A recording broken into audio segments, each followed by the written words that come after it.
한 풍요로운 나라가 있었습니다. 오늘 본문에 나오는 나라입니다. 그 나라는 북이스라엘이었습니다.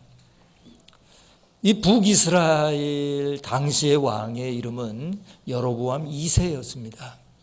여로보암 2세가 이 북이스라엘의 왕으로 있을 때에 그 북이스라엘의 영토가 가장 넓었습니다. 그만큼 전쟁에 나아가서 전쟁에 이겼다는 이야기죠. 영토를 확장하고 또 경제적으로 굉장한 번영을 이루던 그런 시기였습니다. 북이스라엘 역사상 가장 부유했던 시기였습니다. 겉으로 보기에는 참 풍요롭고 화려하고 더 이상 바랄 것이 없을 것 같은 그러한 그 시대였습니다. 근데 문제는 뭐냐면은 신앙이었습니다. 하나님을 향한 신앙이 문제가 많았습니다. 사람이 볼 때는 더없이 풍요롭고 부족함이 없어 보였지만 하나님이 보실 때에는 정말 심각한 그런 시대였습니다. 이 당시 북이스라엘 사람들은 어떠했느냐 하면은 하나님 앞에 숫송아지를 바치기는 해요. 다시 말하면 하나님 앞에 제사를 드린다고요. 그런데 동시에 바알도 섬겨요. 왜?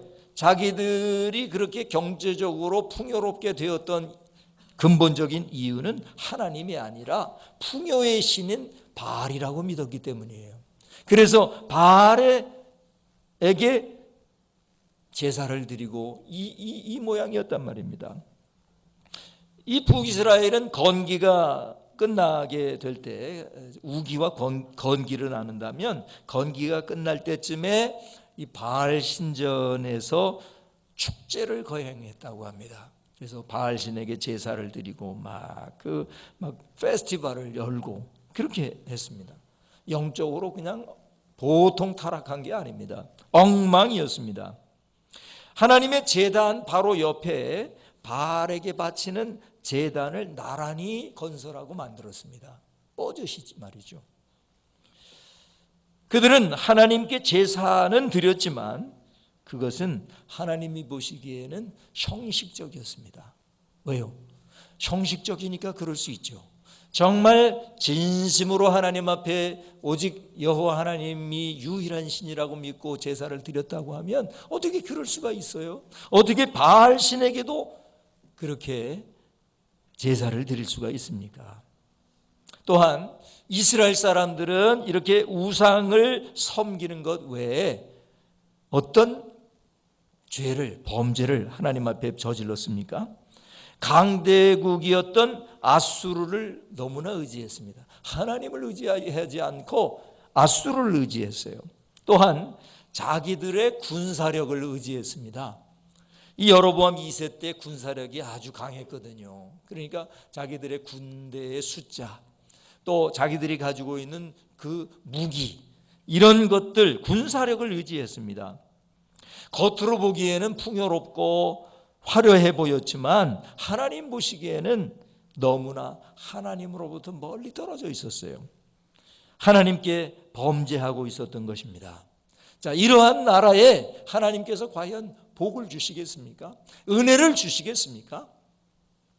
겉으로 보기에는 경제적으로 풍요로워서 괜찮아 보입니다. 그러나 하나님이 보실 때에는 그들이 하나님 편에 봤을 때 은혜를 받고 축복을 받으려고 하면은 신앙이 좋아야 합니다. 하나님의 은혜가 있어야 됩니다. 근데 하나님의 은혜를 주시지 않아요. 그렇게 되면 어떻게 됩니까? 그 나라는 미래가 없습니다. 하나님이 함께 하시지 아니하면 그 나라에는 희망이 없다는 말입니다. 결국은 계속해서 하나님이 기다리시다가 때가 차면 어떻게 되느냐면 하나님의 진노를 발하셔서 심판하실 수밖에 없게 되는 거예요. 그러니까 여러분, 기회가 있을 때 그 기회를 잡아야 되는 것입니다. 하나님이 주시는 기회를 잡을 수 있어야 그 사람을 우리는 지혜로운 사람이다, 이렇게 말하는 것입니다. 저와 여러분이 정말 지혜로운 사람들 다 되시기를 주님의 이름으로 축원합니다. 오늘날 우리 한국을 보십시다. 과거 10년, 20년 전에 비해서 우리나라는 굉장히 좋아졌습니다. 먹을 것도 좋아졌고요. 또 경제적으로 많이 풍요로워졌습니다. 사실 일하려고 하는 마음만 있으면, 그리고 조금 마음의 눈을 좀 낮추면 일할 수 있는 자리는 얼마든지 있습니다. 다만 우리가 좀 더 좋은 그러한 직장을 찾으려고 하니까 경쟁이 심하게 되는 거죠. 어쨌든 과거에는 그러한 직장도 찾으려고 해도 없을 때가 있었습니다. 그만큼 어려웠는데 지금 많이 풍요로워졌습니다. 그런데 풍요로워졌는데 과연 과거보다 우리가 영적으로 더 잘 살고 있습니까? 우리의 신앙심이 과거보다 더 좋아지고 있습니까? 그런 사람들도 있지만 대부분의 사람들은 편해졌고 경제적으로 좋아지기는 했지만, 풍요로워졌지만 신앙은 더 약해진 그러한 모습이 우리 가운데 있지 않겠습니까? 대한민국이 바로 오늘날 그렇단 말입니다. 풍요롭지만 영적으로는, 신앙적으로는 침체되어 있고 떨어져 있는 그런 모습입니다. 이런 사회, 이런 공동체는 희망이 없단 말입니다. 이러한 공동체에 희망이 있게 되기를 저와 여러분에게 하나님이 은혜를 주시기를 주님의 이름으로 축원합니다. 할렐루야. 여러분, 이러한 나라, 이러한 사회에 희망이 없게 되는데, 이러한 나라를 하나님께서는 그러면 그대로 내버려 두실까요? 아닙니다. 하나님께서는 그러한 사회, 그러한 공동체, 그러한 나라, 그러한 개인에게 다시 한번 회복할 수 있는 방법과 처방을 허락해 주시는 분입니다. 저와 여러분이 그 처방대로, 하나님의 처방대로 다시 한번 일어나시고 회복하시고 우리의 영혼이 충만하고 행복하고, 또 여러분이 하시는 모든 일들이 주님과 함께 하시게 되는 놀라운 축복이 저와 여러분에게 있어지기를 주님의 이름으로 축원합니다.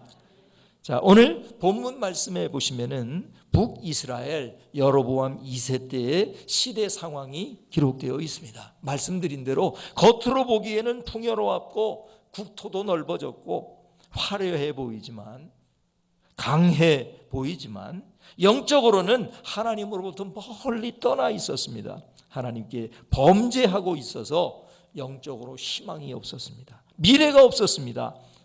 그래서 결국 하나님의 심판이 기다리고 있는 그런 상황이었다는 거예요. 여러분, 이때 하나님께서는 이 북이스라엘이 회복될 수 있는 처방전을 말씀하십니다. 회복될 수 있는 방법을 말씀해 주십니다.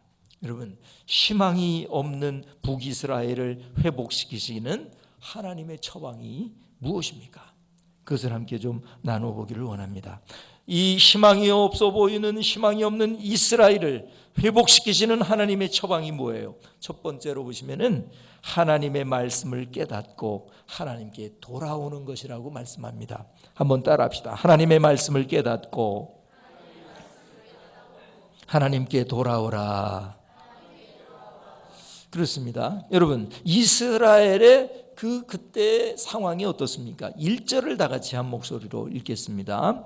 이스라엘아, 내 하나님 여호와께로 돌아오라. 내가 불의함으로 말미암아 엎드러졌느니라. 하나님이 보실 때는요, 이스라엘이, 북이스라엘이 잘 살고 떵떵거리고 이런 거는 아무것도 아닌 거예요. 하나님이 보실 때에는 하나님 앞에 불의한 것을 중요하게 보셨어요. 내가 불의함으로 말미암아 엎드러졌느니라. 영적으로 거꾸러졌다는 거예요. 신앙적으로 거꾸러진 상태라는 거예요. 자, 그런데요, 하나님이 내리신 처방이 뭐냐면, 제가 그만할 때까지 2절 다 같이 한 목소리로 읽겠습니다. 너는 말씀을 가지고 여호와께로 돌아와서, 거기까지. 너는 말씀을 가지고 여호와께로 돌아와서 하는 거예요. 여러분, 하나님의 말씀이 그 당시 없었던 것은 아니에요. 하나님의 말씀이 있었어요. 그런데 문제는 이스라엘 백성들이 하나님의 말씀을 믿지 않아요. 하나님의 말씀을 중요하게 여기지 않아요. 그러니까 점점 하나님의 말씀을 가까이 하지 않아요. 하나님의 말씀을 읽지 않아요. 하나님의 말씀을 읽지 않으니까 하나님의 말씀을 통하여 은혜도 받을 수가 없어요. 점점 하나님과 멀어지면서요, 정말 하나님의 백성이라면 할 수 없는 일을, 할 수 없는 말을 하고 이런 짓을 하게 된단 말이죠. 여러분, 그래서 다시 한번 회복하는 첫 번째 길은 하나님의 말씀을 읽는 거예요. 하나님의 말씀을 깨닫는 거예요. 그리고 그 하나님의 말씀을 깨닫고 하나님으로부터 등졌던 내가 다시 한번 하나님을 향하는 거예요. 하나님께 가는 거예요. 저와 여러분이 하나님의 말씀을 깨닫고 하나님께로 돌아오는 그런 사람들이 다 되시기를 주님의 이름으로 축원합니다. 5절 말씀, 제가 그만할 때까지 5절 말씀을 다 같이 한 목소리로 읽겠습니다. 내가 이스라엘에게 이슬과 같으리니, 거기까지. 내가 누구냐면은 하나님이에요. 여호와 하나님이 이스라엘에게 이슬과 같으리니 이렇게 말씀을 하고 있어요. 이게 무슨 말입니까? 이스라엘 나라는 비가 아주 적어요. 비가 잘 안 내립니다. 1년에 2번 우기가 있는데 그때만 비가 와요. 이른 비, 늦은 비 이렇게 2번의 우기가 있는데 이른 비는 10월에 내려요. 10월에. 그리고 늦은 비는 4월에 내립니다. 4월. 그 10월과 4월 이외에는 잘 안 내립니다. 이른 비와 늦은 비, 그 외의 기간은 건기라고 해가지고 비가 도통 오지를 않아요. 그러면요, 땅이 그냥 바짝바짝 마르는 거예요. 그러면 생명이 살 수가 있습니까? 식물이 살 수가 있습니까? 동물이 살 수 있습니까? 사람이 살 수 있습니까? 원칙적으로는 사람이 살 수가 없어야 돼요. 자, 그런데 이스라엘 나라는 그런 대로 살아가요. 어떻게 살아갈까요? 물이 없는데 어떻게 살아갈까요? 그 방법이 바로 이슬이라는 방법이 이슬. 하나님은 이슬을 내려주세요. 이슬은 어떻게 내립니까? 이슬이 왜 생기는 거예요? 기온차 때문에 생기는 거죠. 이 공기 중에는 눈에 보이지 않는 수증기가 있어요. 수증기가. 그 수증기가 온도가 높으면 서로 붙지를 않으니까 물이 잘 안 돼요. 그러나 온도가 떨어지게 되면, 온도가 낮아지게 되면 서로 수증기의 입자들이 서로 가까이 모이게 되면서 그게 물입자가 돼요. 그게 바로 이슬이란 말이죠. 이슬. 이슬은 온도차 때문에 생기는 그런 것입니다. 그래서요, 마치 사막이 비슷한 광야처럼 되어버린 이스라엘 땅에 식물이 나고 풀이 돋고 이런 것은요, 비가 오지 않아도 이슬이 내림으로 말미암아서 식물이 나는 거예요.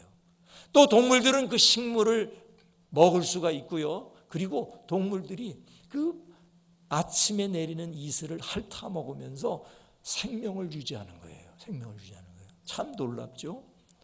비가 오지 않으면 다 죽을 것 같은데 그게 아니에요. 하나님은 비가 오지 않을 때에도 이슬과 같이 이스라엘을 돌보시고 공급해 주시는 분인 줄을 믿습니다. 그래서 하나님의 말씀은 바로 이슬과 같다는 거예요. 하나님의 말씀은 마치 이스라엘에게 이슬과 같이 내려서 은혜를 베푸신다는 거예요. 하나님의 말씀이 이슬과 같은 줄을 믿습니다. 할렐루야. 여러분의 심령에 하나님의 말씀이 이슬과 같아지게 되기를 주님의 이름으로 축원합니다. 할렐루야. 이렇게 하나님이 이슬과 같이 우리에게 생명을 공급하세요. 은혜를 공급하세요. 말씀을 통해서 은혜를 공급하세요. 그러면 우리가 심령이 살아나는 거예요. 그러면 우리의 운명이 달라지는 것입니다. 변화되는 거예요. 자, 그런데 모든 사람들에게 은혜 이 이슬이 내리는데요, 어떤 사람들은 변화되고 어떤 사람들은 변화되지 않는 이유가 뭐예요?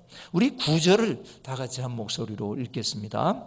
누가 지혜가 있어 이런 일을 깨달으며 누가 총명이 있어 이런 일을 알겠느냐? 여호와의 도는 정직하니 의인은 그 길로 다니거니와 그러나 죄인은 그 길에 걸려 넘어지리라. 문제는 이슬처럼 내리는 하나님의 말씀을 받아들이지 않으면, 깨닫지 않으면, 믿지 않으면 그 사람은 오히려 그 하나님의 말씀에 걸려 넘어지게 되지만, 그러나 그 하나님의 말씀은 정직하여서 그 길을 받아들여요. 하나님의 말씀을 받아들여요. 믿어요. 그리고 그 말씀대로 살아가려고 해요. 그러면 그 사람은요, 지혜로운 사람이 돼요. 그 사람에게는 하나님께서 은혜와 복을 내리시게 될 줄로 믿습니다. 그러므로 여러분, 이슬과 같이 내리시는 하나님의 말씀을 깨닫고 하나님께로 돌아오시는 저와 여러분이 다 되시기를 주님의 이름으로 축원합니다. 오늘 저희 여러분이 하나님의 앞으로 나오지 않았습니까? 바로 이거예요.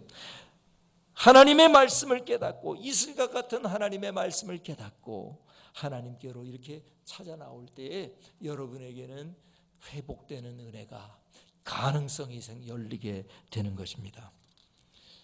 우리 옆 사람하고 인사합시다. 참 잘 나오셨습니다. 자, 그 다음에 두 번째 보시면은 이 희망이 없는 북이스라엘을 회복시키시는 하나님의 처방이 무엇입니까? 그 두 번째는 하나님의 말씀을 깨닫고 입술의 열매를 드리라는 것입니다. 한번 따라합시다. 하나님의 말씀을 깨닫고 입술의 열매를 드리라는 것입니다. 우리 2절을 다시 한번 한 목소리로 읽겠습니다. 너는 말씀을 가지고 여호와께로 돌아와서 아뢰기를 모든 불의를 제거하시고 선한 바를 받으소서. 우리가 숫송아지를 대신하여 입술의 열매를 주께 드리리이다 하고 말합니다. 우리가 숫송아지를 대신하여 입술의 열매를 주께 드리리이다. 이게 무슨 말일까요? 여러분, 하나님의 말씀을 깨닫지 못하면 하나님께 제사를 드리기는 드려도, 숫송아지를 드리기는 드려도 그건 형식에 지나지 않게 돼요. 하나님 앞에 예배를 드리기는 드려요. 근데 그 예배가 형식이에요. 그냥 드리는 거예요. 하나님 앞에 헌금을 드리기는 해요. 그래도 그 헌금이 형식이에요. 그러나 하나님의 말씀을 깨닫고 그 하나님의 말씀을 통하여 우리가 은혜를 받게 되면 어떤 현상이 일어나느냐 하면, 이제는 숫송아지만 드리는 게 아니라 입술의 열매를 주께 드리게 돼요. 입술의 열매라는 게 뭐예요? 이건 진심으로 하는 입의 말이에요. 하나님 앞에 찬양을 드리는 게요, 진심이에요. 하나님 앞에 감사하는 것이 진심이에요. 그런 것을 지금 말하는 것입니다. 여러분, 하나님의 말씀을, 은혜를 받았다는 것을 어떻게 알아요? 그 사람의 입술의 열매를 보면 알아요. 입술에서 나오는 말이 진심이에요. 그냥 형식적으로 하는 게 아니에요. 그 마음속 깊은 곳에서 나를 구원하신 그 하나님의 은혜가 너무 커서, 너무 감사해서 하나님 앞에 그렇게 감사하고 진실로 찬양을 한다면 그는, 여러분, 입술의 열매를 하나님 앞에 드리는 것입니다. 저와 여러분이 이렇게 입술의 열매를 드릴 수 있는 사람들이 다 되시기를 주님의 이름으로 축원합니다. 그래서 이슬과 같은 하나님의 말씀을 깨닫고 믿을 때 우리의 마음속에 진실한 신앙, 진실한 마음의 고백이 나오기 시작한단 말이에요. 저와 여러분이 이런 것들이 있어지게 되기를 주님의 이름으로 축원합니다. 할렐루야. 또한 마지막으로 희망 없는 북이스라엘에게 주시는 하나님의 처방 세 번째가 무엇입니까? 그것은 하나님의 말씀을 깨닫고 삶을 변화시키라는 것입니다. 한번 따라합시다. 하나님의 말씀을 깨닫고 삶을 변화시키라는 것입니다. 우리 3절을 다 같이 한 목소리로 읽겠습니다. 우리가 아수르의 구원을 의지하지 아니하며 말을 타지 아니하며 다시는 우리의 손으로 만든 것을 향하여 너희는 우리의 신이라 하지 아니하오리니 이는 고아가 주로 말미암아 긍휼을 얻음이니라 하실지니라. 할렐루야. 이제 하나님의 말씀을 깨닫고 삶이 변해요. 그전에는 아수르를 하나님처럼 믿고 아수르의 구원을 의지했는데요, 이제는 아수르를 의지하지 않아요. 누구를 의지해요? 하나님을 의지해요. 하나님을 의지해요. 그리고 말을 타지 아니하며, 이게 무슨 뜻이에요? 구약성경의 말은요, 주로 힘을 상징해요. 군사력을 상징합니다. 말을 탄다는 말은 뭐냐면은 군사력이 강하다, 그런 말이에요. 이스라엘은요, 말이 별로 없어요.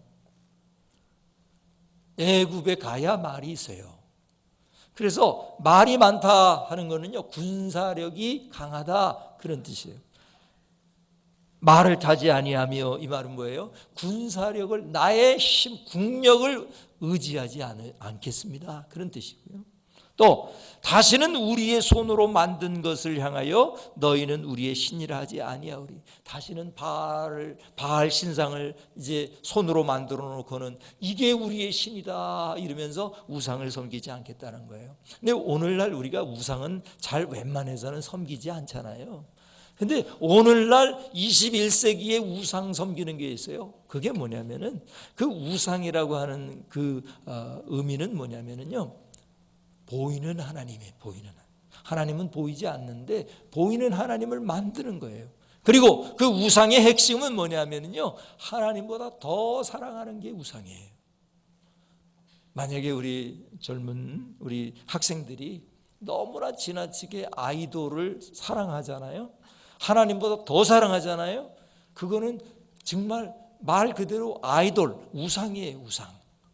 우상은 하나님보다 더 귀히 여기는 것, 더 사랑하는 것, 이게 우상입니다. 여러분, 혹시 하나님보다 더 귀히 여기는 게 여러분에게 있으세요? 돈이 어떤 사람에게는 그런 우상이 될 때가 있어요. 어떤 사람은요, 돈은 없어도요, 명예가 그 사람의 우상인 사람이 있어요. 또 어떤 사람은요, 다른 건 없어도 인기가 그 사람의 우상인 사람이 있어요. 또 어떤 사람은요, 자기의 가족이 하나님보다 더 귀히 여기는, 사랑하는 우상일 경우가 있어요.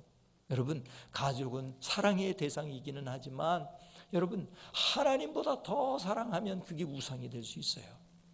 여러분, 이 이스라엘 사람들에게 다시 한번 회복의 기회가 있으려고 하면은 어떻게 되느냐?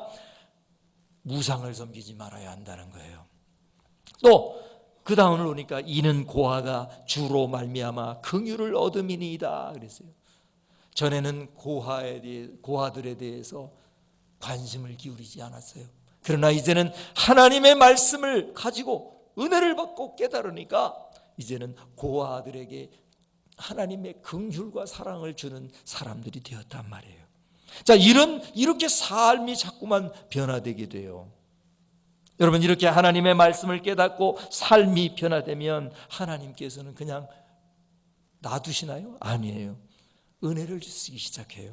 우리 4절을 다 같이 한 목소리로 읽겠습니다. 내가 그들의 반역을 고치고 기쁘게 그들을 사랑하리니 나의 진노가 그에게서 떠났음이니라. 자, 이렇게 하나님 앞에 돌아와 말씀을 통하여 하나님 앞에 돌아와 삶을 변화시키게 되니까 하나님께서 그들의 반역을 고쳐주셨어요. 용서하시면서 고쳐주셔요. 그리고 기쁘게 그들을 사랑하시게 되었다는 거예요. 여러분, 하나님은 두 종류로 사랑해요, 우리를. 한 종류는 기쁘게 사랑하고요, 하나는 아프게 사랑해요. 자녀가요, 말썽을 피우고 이렇게 되면 그 엄마 아버지가 매를 들어요. 매를 때릴 수가 있어요. 여러분, 그럴 때 부모의 마음은 정말 아파요. 기분이 좋지를 않아요. 그러나 매를 때렸다고 해서 사랑하지 않는 건 아니에요. 더 사랑할 수 있어요. 그런데 그런 경우를 우리는 어떤 사랑이라고 하냐면은 아프게 사랑하는 거예요. 부모의 마음도 아프고 자식도 매를 맞으니까 아파요. 이것이 바로 아프게 사랑하는 거예요. 이거는 피차 괴로워요. 사랑하는 하나님도 괴롭고 매 맞는 하나님의 백성도 괴로운 일이에요. 그런데 하나님이 또 다른 종류의 사랑은 기쁘게 사랑하는 거예요. 막 주고 싶은 거예요. 사랑을 하는데 막 주고 싶은 거예요. 왜냐하면 너무 잘하고 있으니까 기쁘게 사랑하고 싶은 거예요. 그러면 사랑하는 하나님도 기쁘고 그 사랑을 받는 사람도 기쁜 거예요. 이렇게 하신다는 거예요. 하나님이. 이왕 하나님의 사랑을 받으려면요, 아프게 사랑받지 마세요. 기쁘게 사랑받는 여러분이 되시기를 주님의 이름으로 축원합니다. 할렐루야. 그리고 나의 진노가 그에게서 떠났습니다. 이젠 하나님의 진노가 관계가 없어요. 5절을 다 같이 읽겠습니다. 내가 이스라엘에게 이슬과 같으리니 그가 백합화같이 피겠고 레바논 백향목같이 뿌리가 박힐 것이라. 아무리 생각해봐도 여러분, 이 백합화가 꽃을 피울 수가 없는데 하나님이 이슬과 같이 은혜를 베풀어 주셔서, 이슬과 같이 말씀을 주셔서 백합화같이 우리의 심령이 꽃을 피워요. 백향목같이 뿌리가 박혀요. 6절을 다 같이 읽겠습니다. 그의 가지는 퍼지고 그의 아름다움은 감람나무와 같고 그의 향기는 레바논 백향목 같으리니. 번창하고 번성하는 그런 은혜를 주신다는 거예요. 7절을 다 같이 읽겠습니다. 그 그늘 아래에 거주하는 자가 돌아올지라. 그들은 곡식같이 풍성할 것이며 포도나무같이 꽃이 필 것이며 그 향기는 레바논의 포도주같이 되리라. 풍성하게 돼요. 은혜롭게 된다고요. 이것이 바로 하나님이 우리에게 주시는 은혜입니다. 그러므로 여러분, 뭐가 제일 기본적으로 중요한 일입니까? 하나님의 말씀을 깨닫는 게 중요한 일이죠. 하나님의 말씀을 깨달으려고 하면 하나님의 말씀을 읽어야 합니다.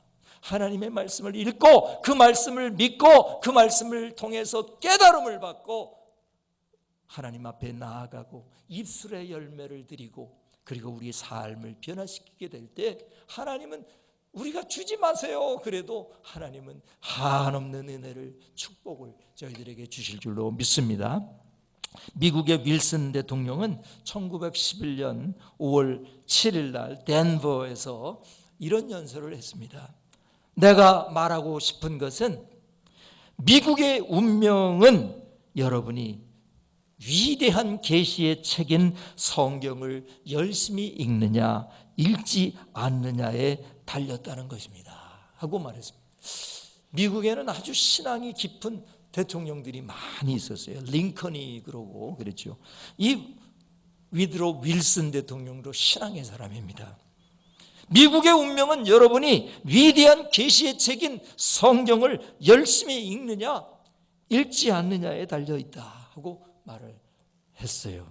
여러분, 성경을 어떻게 대하느냐에 따라서 우리 개인의 운명이 결정됩니다. 우리 가정의 운명이 결정됩니다. 교회의 운명이 결정됩니다. 우리 나라의 운명이 결정되는 줄을 믿습니다. 할렐루야. 우리가 2020년에 말씀 대행진이라는 프로그램을 우리가 시작하려고 해요. 그것은 뭐냐면은 거창한 그런 프로그램은 아니에요. 여러분 주보에 이 성경 읽기표라고 하는 이 브로셔가 지금 넣어 있는데 한번 지금 꺼내 보시죠. 찾아보세요. 있음도 알지 못하신 분들이 계실 텐데 한번 찾아보세요.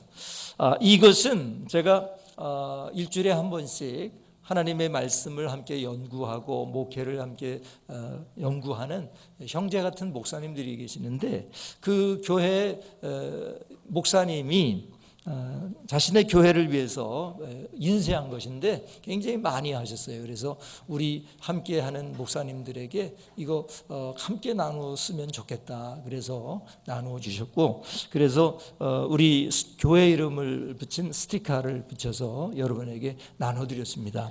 자, 그런데 이것은 이렇게 한번 그 안에 거를 반만 한번 열어보시면은 1월 1일부터 12월 31일까지 그날 읽어야 할 분량이 기록되어 있습니다. 이걸 다 읽으면 1년에 한 번을 읽을 수 있어요.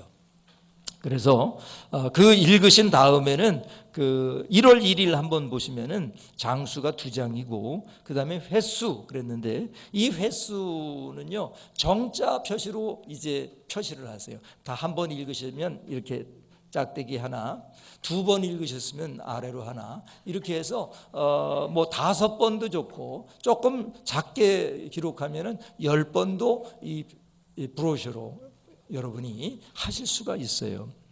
그리고 그 전에는 우리가 새벽 기도회 때 우리가 그 생명의 삶을 가지고 말씀을 나누고 기도했는데요. 이번에는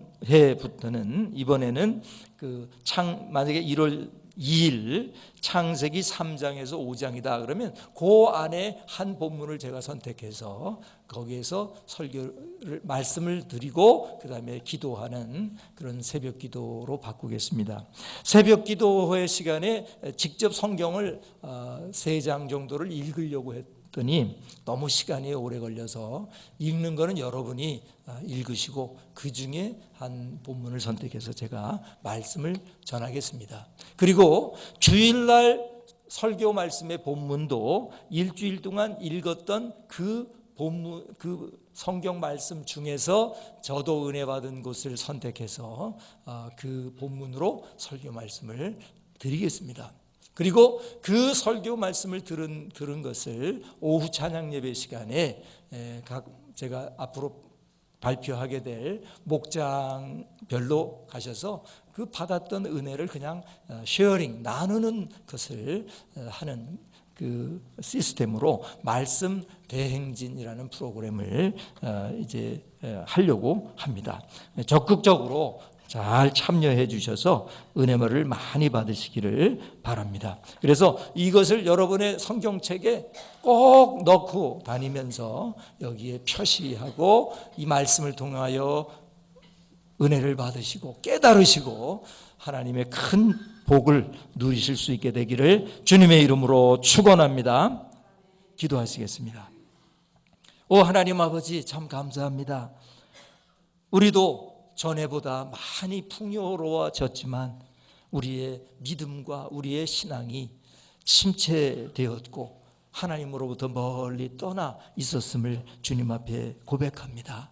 아버지 하나님, 다시 한번 우리가 회복되고 일어나야 될 텐데 하나님이 주신 이 처방대로 우리가 행할 수 있도록 도와주시옵소서. 먼저 하나님의 말씀을 읽고 하나님의 말씀을 믿고 하나님의 말씀을 깨달아서 하나님께로 늘 나아가는 사람들이 되게 하여 주시옵소서.